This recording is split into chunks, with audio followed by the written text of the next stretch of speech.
Hello friend, PV સ્ટોકમાં મેં આજે 24,700નો કોલ આપ્યો હતો અને 70નો એસએલ રખાવવાનું કીધું હતું.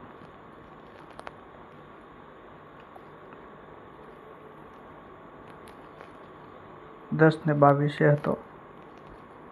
I 11 ને 18 102 103 હતો.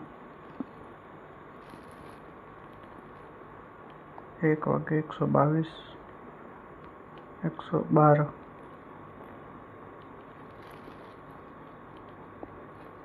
2:30 વાગે 164 હતો. તમે જોઈ શકો છો.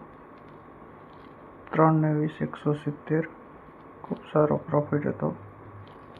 ને ક્રૂડ ઓઇલમાં બી મેં આજે આપ્યો હતો, ફૂટ આપ્યો હતો 5800નો, ને એનો એસએલ હિટ થઈ ગયો હતો. આઈ એમ સોરી ઓલ ફ્રેન્ડ.